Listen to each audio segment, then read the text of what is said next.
not this girl being dribbled by a homeless guy. Make it make sense.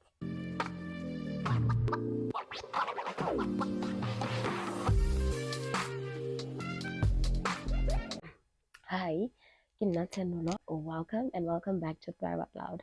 I am obviously thrilled to have you here. Um, Today I have nothing motivational to say. Someone asked me the other day, "Horetseno, are you always so positive? Do you always have tips and tricks and hacks?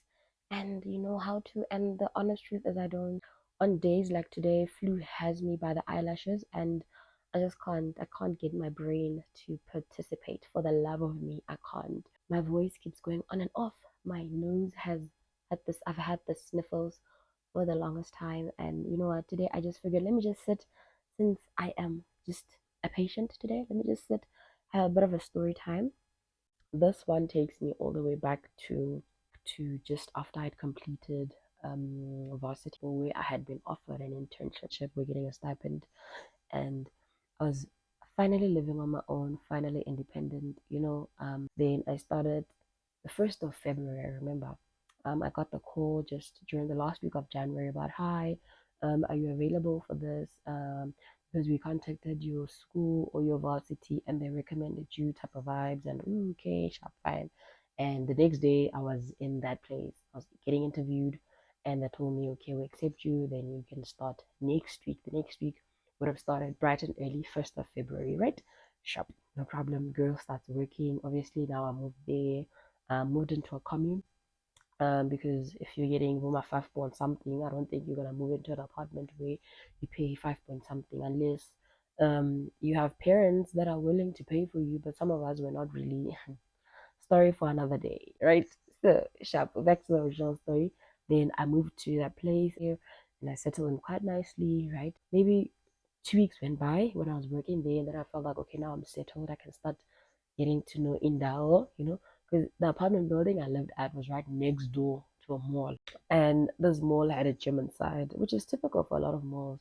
But I don't know why this Val Mall doesn't do that. But anyway, in the mall there was a gym, and um I've always been this person who liked working out, who liked, getting down, getting sweaty, getting busy in all the right ways. I've always been about fetching my body all my life, right? Then okay, I think 2 weeks was enough for me to kind of, get to know the place a bit. I went to the gym with the intention of training the gym. You know, there's this thing about your gut feeling. Your gut feeling will almost always, if not always, have something to say. It's up to you to listen or not. It will 120% have something to say. It's completely up to you whether you listen or not, right? So now here I am walking into the gym, and two guys are approaching, right? So one, they both wearing the t-shirt branded with the gym's name, and one of them walks towards me. I was walking with a colleague of mine. One of them walks towards us, and the other one walks out. And there was something about this guy who walked out. I mean, it was definitely not a crush at first sight, but there was just something about a guy who walked out. But anyway, paid attention to this one who now signed us up, showed us around the gym, showed us how the different machines work, and yeah, so um, we were excited. We're like, okay, we'll be here tomorrow morning. We asked him what time they open. It was like 5 a.m. We're like, yay. And this was right before 5 a.m. club. Then we start going to the gym, and obviously then we start making friends in the gym. And because this girl likes things, eventually I started training people in the gym as well. Like I became acquainted with more people that worked at the gym, and then the gym became my playground. It was now my happy place, right? So I'd go in the morning and I'd go in the afternoon when I knock off from work, and I would go on weekends, on Saturdays, sometimes on Sundays. So on one such Saturday when I went to the gym, then this guy I mentioned earlier on, the two guys who were working towards us, this guy who I had mentioned earlier on was at the gym that day. I'm assuming he was working that day. Sharp. I didn't know his name. I didn't know what he was about. I just knew he's this guy in the gym who looks like he belongs in the gym. There's some people you can just see that this is water in a glass. It's hair on the head. He looked very buff. He looked really good. But I wasn't phased by how he looked. It was admirable, let me put it that way. I admired the amount of hard work he must have put into the gym to look like that, right? So here comes this guy. He's walking towards me again, and here's that feeling I had coming again. And here's my gut feeling just making a noise. And guy comes through, he's like, hey, what's up? Tells me all about himself, and we have a young conversation. And it's like, yeah, I'd like to meet you when you're done with your workout type of vibe. I'm like, okay, cool, no problem. No danger sense there. I didn't see, I mean, Where's the danger? and then as soon as I finished my work, I was like, this guy was watching me this whole entire time. As soon as I'm done working out, good. He's already at the door waiting for me. Okay, fine. We walk, we walk, we walk. And there was something about how this guy had already concluded that I'm his girl that made me uncomfortable, you know? I mean, dude, I just met you. I don't know your last name. You know, it was weird. This guy was already talking to me about how, yeah, so I don't expect to be seeing you talking to some other guys here in the gym now that I'm here. What? Now that you're here? What do you mean? Anyway, sharp. So that gut feeling again, né? Yeah. But this thing of not taking our thoughts seriously, they're not taking our feelings seriously, you know. I was uncomfortable, majorly uncomfortable, but flattery overruled that. I was flattered that, oh, okay, here's a guy who wants to own all of these. And I thought it was a good thing. Later that day, he called me. He was like, hey, you know, can we meet? I think I was not around that point, and he was a little upset, which I found cute. But again, looking back in hindsight, the red flags were always red. I just chose to see orange. So he got a little upset on some, why didn't you tell me? Dude. Because we don't tell strangers our whereabouts and where we're going. But anyway, I found it cute instead of worrying. You know, life went on, and a couple of weeks when this stranger now became a person I was now seeing every day. He would walk me home every single day. He would call me every single day, and you know, we're getting to know one another. It was cute. And um, because of how early on a lot of these things happened, I turned a blind eye to a lot of things that didn't make sense, should never have made sense, and should never have been, you know, shoved aside. There are things that you should question from the onset, or you will have to learn to live with them forever. And I overlooked that. I thought, no, man, you know, here's a guy who, because a little background, Mina, I never really had the best of luck when it came to relationships. Yes, I was 20, turning 21 at that point, and as young as I was, yes, Rajola go high school, okay, and go high school, it was the absolute pit for me because I was one of the ugly ones. I don't know if I still am, but I know I was one of the ugly ones.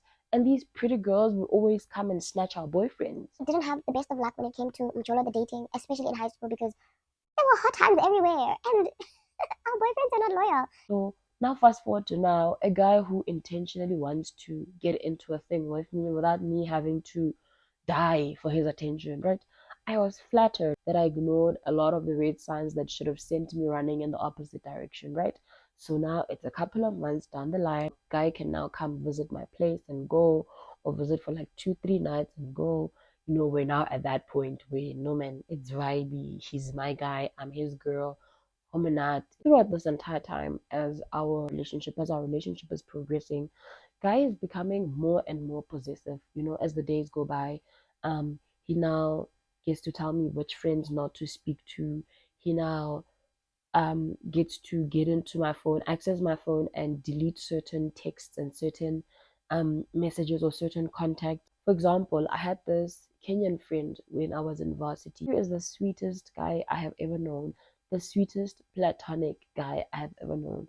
Because not once did I feel unsafe with Matthew. Not once did I feel like my safety was compromised, and not once did I ever feel like there were any ulterior motives to him being nice. He was genuinely a nice guy, and you know, one of the nicest people I've ever known. When Guy now started complaining about Matthew, about how I think you and Matthew are too close. I didn't get it. Like I didn't. At what point did when did we get here? But because a girl in love and a girl blinded by what she thought was love at that point, hey, you don't want to anger your boyfriend. So I was like, oh, okay, cool, you know.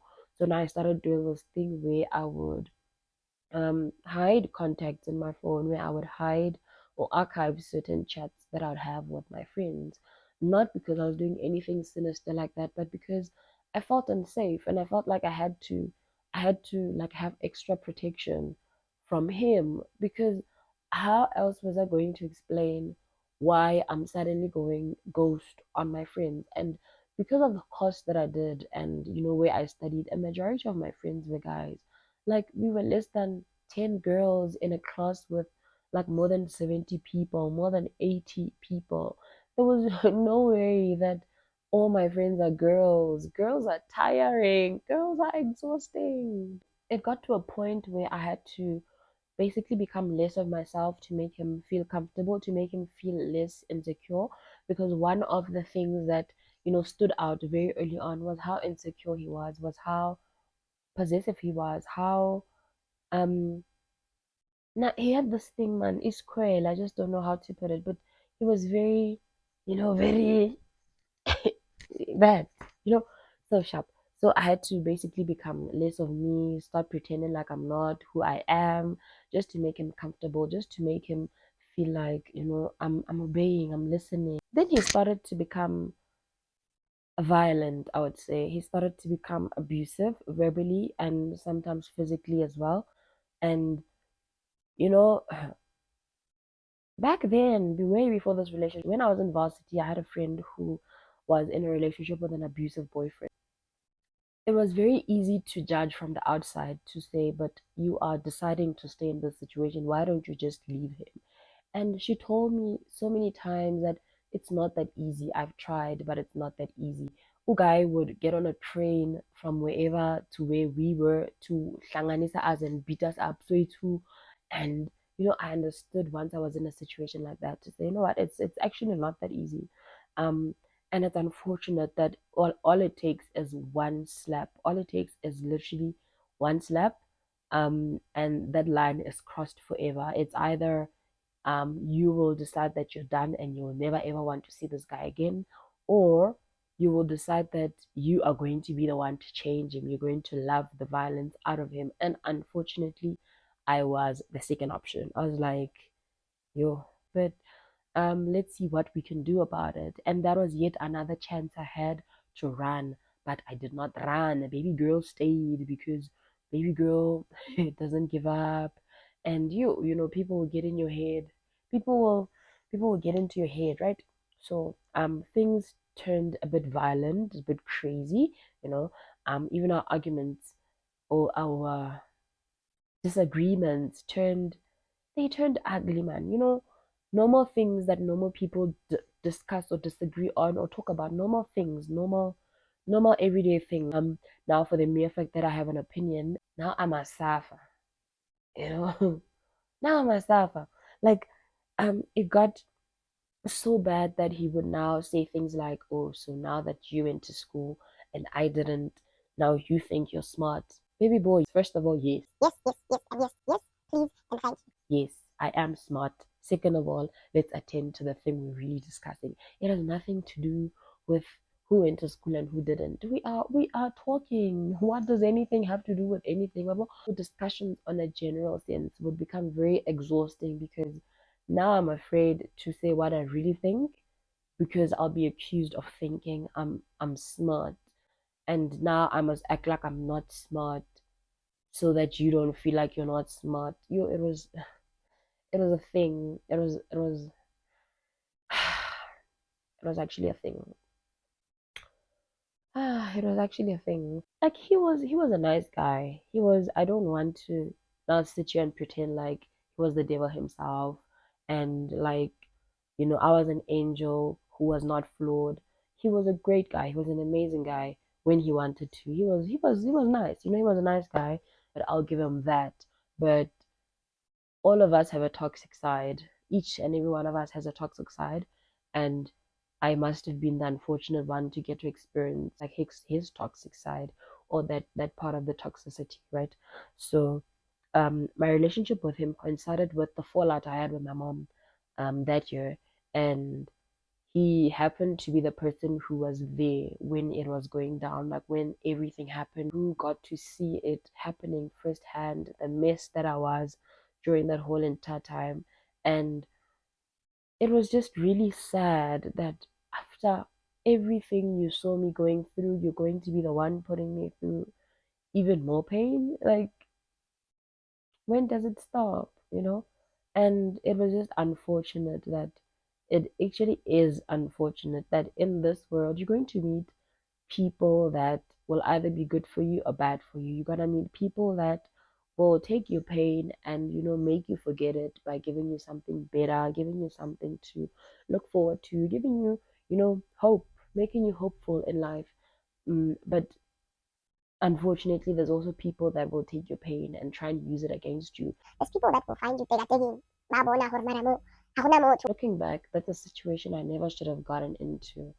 And the little red flags that popped up right in the beginning, some of them right on that first day, are the very reason why things ended the way they were. Beku bird. Yeah.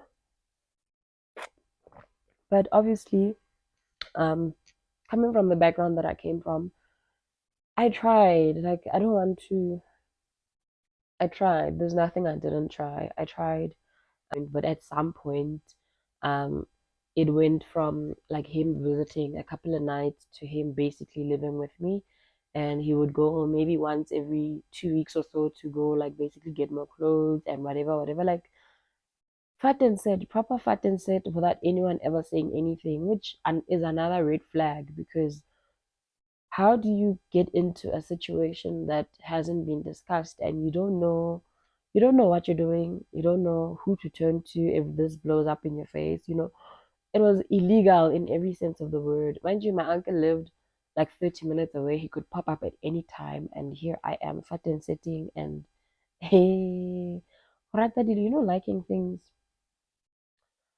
will humble you. Now we're living together, right? And it was tricky in the sense that nothing was said, so how do we even get into a discussion about anything? When people discuss and agree to move in together, assuming in that discussion we now talk about um how we're going to handle our finances and where to from here, what our plan is from here, how we'll be doing life together in the same space now that we're not visiting one another, now that we are always in each other's faces. But that discussion was never there, right? So now here's this guy in my space the entire time and not contributing a single cent. And for a while, I was like, I don't want to say I was okay with it, but I overlooked it. I was like, maybe, people have stuff they're doing. People are dealing with a lot of things because I remember that he had mentioned quite early on about how his mom takes all his money and his mom always takes his card and his mom is irresponsible with money. And yeah, it was one of the things like they fought a lot about, right? But because that is a thing he mentioned maybe on the first day, I just assumed it's not a situation I would willingly get into. But here I was in it willingly and now it was kind of my situation, right? Because now here's this guy in my space. um he needs to eat, he needs clothes on his back, and he is a bodybuilder. He eats for 15 of us all in one go, and someone has to buy that food. And now that it's not just me, there's a lot of food to be bought. And I was bothered for a while, but How am I paying for everything? I had never been in this situation. And growing up, I was raised by a single mother, so I didn't have any background on how a man and woman relate to one another in the context of a home, right? So I was just doing what I can, but obviously what I can was not it, right? So man, an already insecure man who is moving into a situation where he's living with an independent woman who doesn't want anything from him, doesn't need anything from him, and who now pays for his lifestyle as well, right? eventually it got to him, or it gets to a person, or eventually it got to him, and he started projecting all of that back to me. He started to become even more angry. I mean, I know he was an angry human being. I feel like now that anger was projected onto me. I feel like now I was doing something wrong just by, basically living and paying for the living that was happening. I was made to feel like I'm doing something wrong. Whenever we would have a bit of a tiff, a bit of a disagreement, he would always um he would always mention the fact that I think because I am qualified, I think I'm better than him. And it was never ever anything like that. But I'm not about to starve just because you are not buying food, dude. if I can buy the food, I will buy the food. But now there's man's ego involved in all of that. And I didn't know how to maneuver that situation at that point. And I feel like that's one of the things that contributed to all the imbalances that were there in our relationship. There were so many dynamics to it, but a lot of them were always out of balance. And unfortunately, they were never going to balance, because I don't think a day would come where I would, let's say, quit my job because this one says he will take care of me, and let's see how it goes. There's some people you can just smell it in their aura that, yeah, I'm going to die of hunger. But because we are here, Bob the Builder, because Bob the Builder is on duty. Like, no, I can fix it. How many motivational books I got, how many motivational um videos I sent to him, I played for him, how many times we prayed, how many there's only so much you can do to motivate an unmotivated person. And it's unfortunate, but you cannot fix what you didn't break. Here I was trying to breathe positivity and life into a dead situation. And I took responsibility for things I shouldn't have taken responsibility for. Here's a guy who came into my life. He was already broken. He was already insecure. But he already had a lot of baggage on his shoulders. But not me, as little as I am, I thought I single handedly can carry the baggage that is breaking a man down, me being a woman. Sometimes we try to be magicians even when it's not necessary. We're just trying to be magicians. But in that time, um, when you can see potential in a person who has lost all hope in themselves, he has so much potential. I just don't know now because it's been a good couple of years. But he had so much potential. He was a person who, when I saw him, I saw a bright future for him, not even necessarily for me, but I saw him as a person who was capable, as a person who could do something and make something out of himself. But guy just could never see it. And I cannot see for you, man. I can't drink water for you. The bottom line is I tried to transmit some of my drive and positivity to him, but it didn't work. And when it didn't work, it would frustrate both me and him, because obviously it's disappointing when you're the only one trying and this one just wants to, wobble around and not try. It was frustrating, right?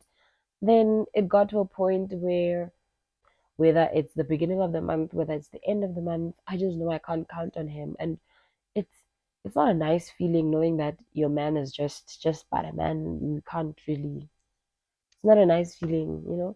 I know we're told not to compare ourselves to our friends, we're told to stay in our own lane, but it's kind of hard to focus on my lane when nothing is happening in my lane. But anyway, I stayed in my lane.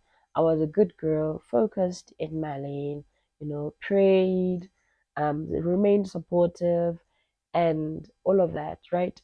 But it gets to a point where you have to be you have to be truthful to yourself. You have to decide what it is that you are, remaining faithful to. What is the end goal here? What is the goal here?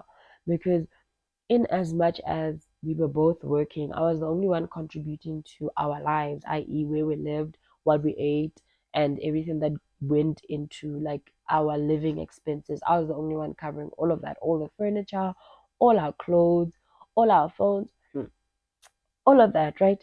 And it's not like he wasn't earning money. He was earning money, but I just you would never really see where it went, you know. That's why I'm saying that there are some people you can just smell it in their breath or more, I'm going to die of hunger. And I still try to remain hopeful. I try. At some point, um, guy was into forex trading, and for the love of me, I was hopeful for him. You know, I was hopeful that, you know, when you are hopeful that something will work out for this person, because then maybe, just maybe, um, things working out for him might improve, you know, the way things were going. You know, I was really hopeful. But if you are now learning how to trade forex, you never have data, and I have to hotspot you all the time, what are we really doing here? At some point, you need me to top up your trading account because um you've ran it all out. Like, What are we doing here? You know what? What are we doing here? but believe you me, I still stayed.